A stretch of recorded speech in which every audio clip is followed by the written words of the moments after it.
जय हिंद दोस्तों। क्या आप जानते हैं कि एक व्यक्ति ने कैसे सदियों पुरानी सामाजिक बेड़ियों को तोड़कर एक आधुनिक न्यायपूर्ण राष्ट्र की नींव रखी। वह व्यक्ति थे डॉक्टर भीमराव रामजी अम्बेडकर, जिन्हें लोग प्यार से बाबा साहब कहते थे। उनकी कहानी सिर्फ एक जीवनी नहीं बल्कि संघर्ष, शिक्षा और सशक्तिकरण की एक महाकथा है जो हर भारतीय को प्रेरित करती है। उनका मानना था शिक्षित बनो। अंबेडकर जी के जीवन अभाव में शुरू हुआ। उन्होंने अपनी शिक्षा की भूख को कभी कम होने नहीं दिया। उन्होंने न केवल भारत में बल्कि विदेशों में भी सर्वोच्च शिक्षा प्राप्त की। कोलंबिया विश्वविद्यालय और स्कूल ऑफ इकोनॉमिक्स लंदन से उन्होंने डॉक्टर की डिग्रियां भी प्राप्त की थी। उस समय एक असाधारण उपलब्धि थी। खासकर उन्होंने सामाजिक पृष्ठभूमि को देखते हुए उनका मूल मंत्र था कि शिक्षित बनो, संगठित रहो, संघर्ष करो। इस नारे से उन्होंने हर वंचित व्यक्ति के लिए उम्मीद और एक्शन का रास्ता दिखाया था। संविधान के वस्तुकार एक अमर विरासत डॉक्टर बी.आर. अम्बेडकर सबसे बड़ा योगदान भारत का संविधान है। स्वतंत्रता के बाद भारत की संविधान मसौदा समिति के सदस्य के रूप में उन्होंने यह सुनिश्चित किया कि हमारे देश की आधारशिलता न्याय, स्वतंत्रता, समानता और बंधुत्व के सिद्धांत पर टिकी हुई है। उन्होंने समानता का अधिकार दिया।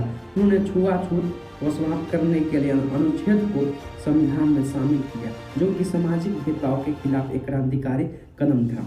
उन्होंने मौलिक अधिकार दिया, जिसमें नागरिक के लिए मौलिक अधिकार की गारंटी थी, जिसमें सभी नागरिकों को गरिमापूर्वक जीवन जीने का अधिकार मिला। उसके बाद वे महिलाओं के अधिकार के भी प्रबल समर्थक थे और उन्होंने हिंदू कोड बिल के माध्यम से उन्हें संपत्ति और विवाह के मामले में समान अधिकार दिलाने के लिए संघर्ष किया।